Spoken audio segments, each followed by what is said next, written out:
Students, कैसे हैं आप?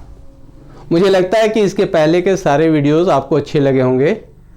और अब हम लोग जो पहले हम लोगों ने वीडियोस शेयर किया है, एक बार थोड़ा सा हल्का सा उसको रिवाइज करते हैं। जैसा कि मैंने पहले आपको कहा था कि ट्रिग्नोमेट्री को मैं कैसे पढ़ाऊंगा, पार्ट वाइज। पार्ट वाइज का मतलब क्या है, उसके एक एक पार्ट्स को मैं ध्यान में रख करके आपके लिए लाया हूं।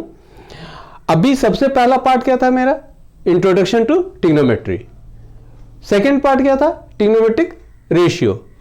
थर्ड पार्ट क्या है, क्वेश्चन रिलेटेड टू ट्रिग्नोमेट्री। अभी मैं थर्ड पार्ट पे हूं और इसका ही थर्ड वीडियो ये शूट कर रहा हूं कि question related to trigonometric ratios में हम लोग कैसे क्वेश्चन को सॉल्व करेंगे, क्योंकि सबसे इंपॉर्टेंट क्या है, क्वेश्चन सॉल्व करना। फर्स्ट हो गया पार्ट हमारा, सबसे इंपॉर्टेंट था कि ट्रिग्नोमेट्रिक रेशियोज है क्या। इस पे आपको मेरे 2 वीडियोस मिलेंगे।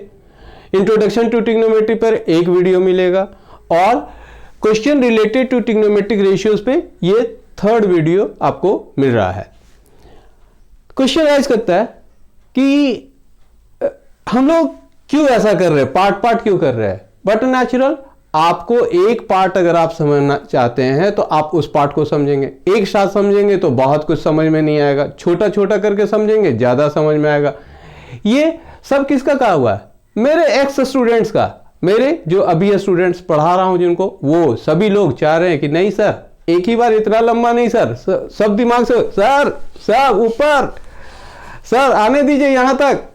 तो नहीं, ठीक है, मैं आपके साथ वैसे ही आ रहा हूं कि उनका जो एक्सपीरियंस जो उन्होंने दिया मुझे कि नहीं सर, थोड़ा सा स्लो भी चलना है और साथ में बच्चों को समझ में आए। ये नहीं कि सर आप सिर्फ यूट्यूब पे आ जाए, वो बहुत बड़ा चीज नहीं है, बच्चों तक पहुंचना है सर। और उन्हीं लोगों का ये देन है कि मैं आपके सामने ये वीडियो लेकर के आ रहा हूं।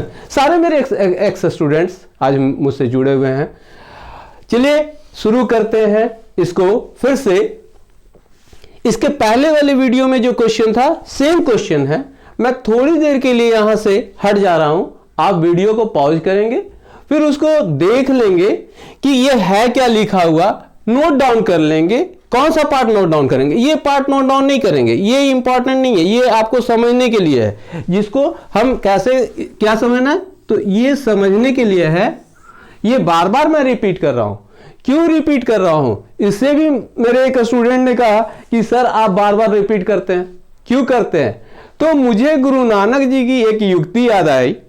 मैं कहीं पढ़ा था इसके बारे में कि एक बार गुरु नानक देव अपने शिष्यों के साथ कहीं जा रहे थे। तो जहां जहां वो जाते थे, अपनी जो धर्म शिक्षा वो देते थे, जो अपने शिष्यों को शिक्षा देते थे, उनके शिष्य ने कहा कि इसमें तो सारे जगह आप एक ही चीज बोलते हैं, सिर्फ बोलने का तरीका बदल जाता है, कुछ नया तो होता नहीं। तो गुरु नानक देव जी ने कहा ठीक है, ऐसा करो, एक कांटी ले आओ और एक हथौड़े ले आओ। बट नेचुरल, गुरु तो गुरु है, शिष्य शिष्य ही है, बात तो माननी पड़ेगी, आपको भी माननी पड़ती है। तो उसने क्या किया, एक कांटी और एक हथौड़े ले आया। तब गुरु नानक देव जी ने कहा कि आप इस कांटी को दीवार पे रखो और एक हथौड़ा चलाओ, मतलब एक बार हथौड़ा को चलाना है। बात माननी पड़ी, बात मान भी गए। और जब उन्होंने एक बार कहा, अब बोला कि ठीक है भाई, एक बार हथौड़ा चला गया तो ठीक है, अब निकालो इसको। कैसा होगा पता है ना आपको, बहुत ताकत लगाना पड़ेगा क्या निकालने के लिए ना, आपको भी पता है, नहीं है तो करके देख लेना, कोई ताकत नहीं, निकल गया। अब उन्होंने कहा कि आप इस कांटी को दीवार के ऊपर रखो और तब तक मारते रहो जब तक ये कुछ ज्यादा गहरा नहीं चला जाए। और उनके निर्देशन में यह काम हुआ, कांटी काफी अंदर चली गई। और तब गुरु नानक देव जी ने कहा कि अब इसको थोड़ा बाहर निकालो।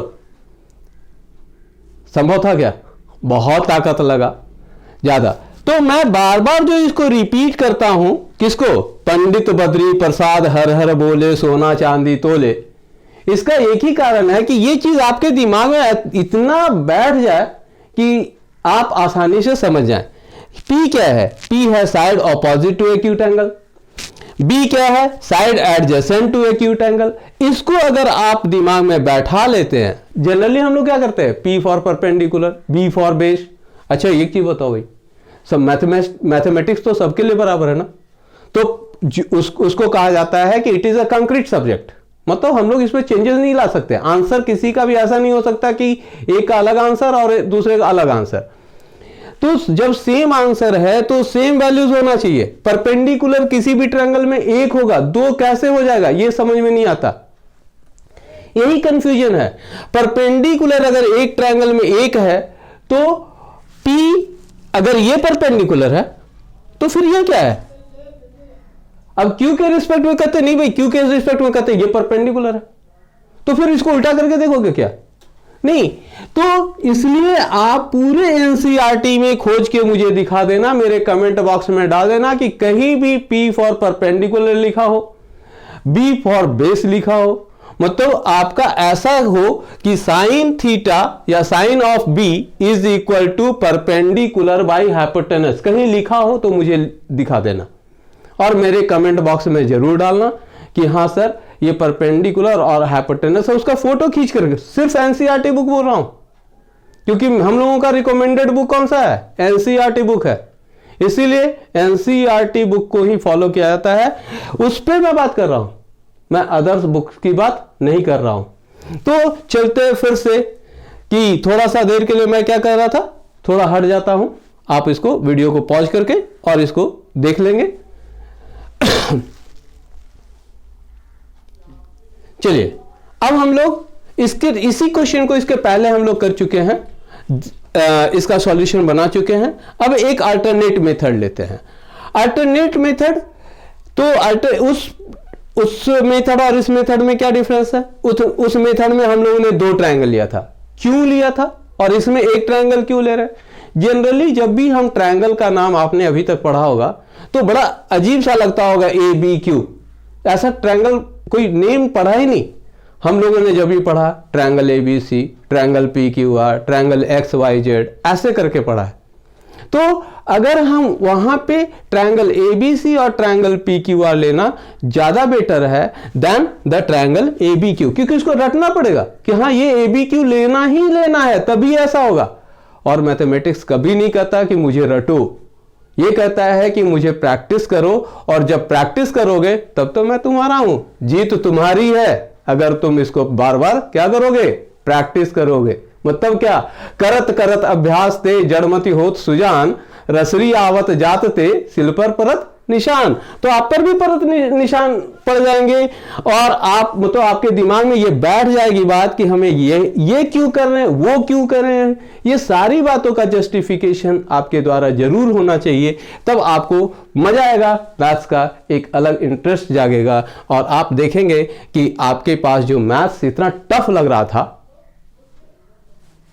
सॉरी टू से, बड़ा मजा आता है बनाने में, बहुत इजी है ही नहीं कुछ। आप मेरे साथ एक बार काम करके तो देखो। तो हम लोग ये स्पेशल लेके चल रहे हैं। ये स्पेशल क्या, हमको याद रख रहे हैं कि ए बी क्यू ही ट्रायंगल लेके चलना है, ए बी सी नहीं लेना है। किसमें? जब ये हम लोग अल्टरनेट मेथड लेके चल रहे हैं। बेटर कौन है? बेटर फर्स्ट वाला है, क्योंकि हमको याद रखने की जरूरत नहीं है। A B C, P Q R, A B Q नहीं। तो यहां पे हम लोग कौन सा ट्रायंगल लिए? In right triangle A B Q, right angle at A angle right angle है, बट नेचुरल एंगल बी और एंगल क्यू क्या हो गया? एक्यूट एंगल्स हो गया। तो एक्यूट एंगल्स हो गया तो साइन बी, पंडित बद्री प्रसाद हर हर बोले, सोना चांदी तोले, और बस हर हर बोलो। देखो यहां पे क्या करना है, साइन बी क्या हो गया?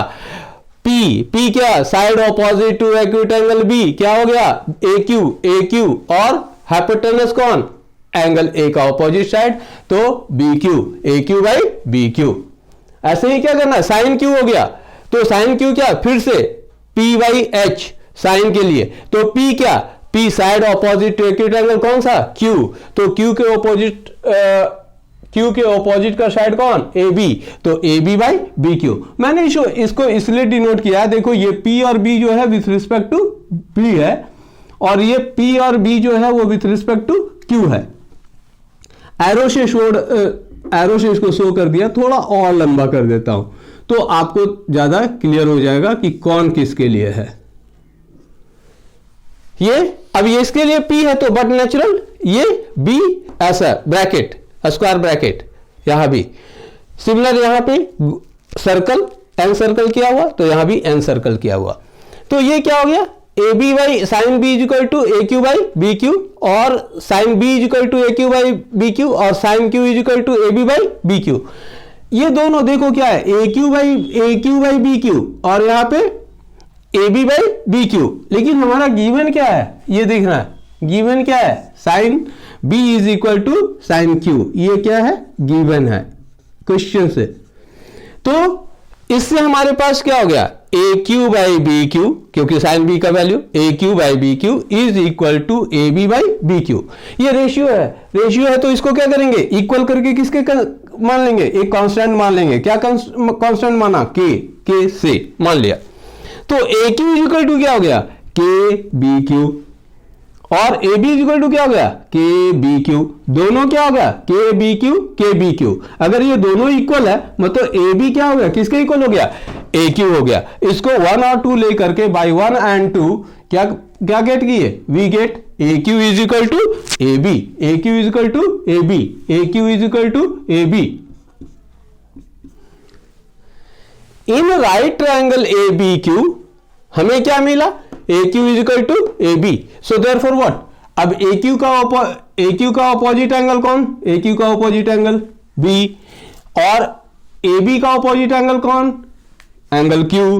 तो एंगल बी क्या हो गया, एंगल क्यू के इक्वल हो गया। क्यों हो गया, क्योंकि हम लोगों ने क्लास 9 में पढ़ा है, in a triangle the side opposite to the angles opposite to equal sides are equal. मतलब angle opposite to equal sides of a triangle are equal.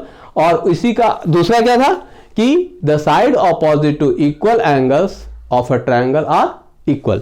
तो हम लोग उसी का यूज कर रहे हैं कि in a triangle the angle opposite to equal sides are equal. तो मुझे लगता है ये समझ में आ गया होगा। हमारा क्या प्रूफ हो गया, angle B is equal to angle Q, ये प्रूव्ड हो गया। तो this is the another method, alternate method of this. इसमें क्या करना है, ये रटना होगा कि ए बी क्यों ही लेके चलना है। इसके पहले वाले मेथड में क्या था, नहीं रटना है, और वही मेथड आपके एनसीईआरटी बुक में दिया हुआ है, थोड़ा सा डिफरेंट है।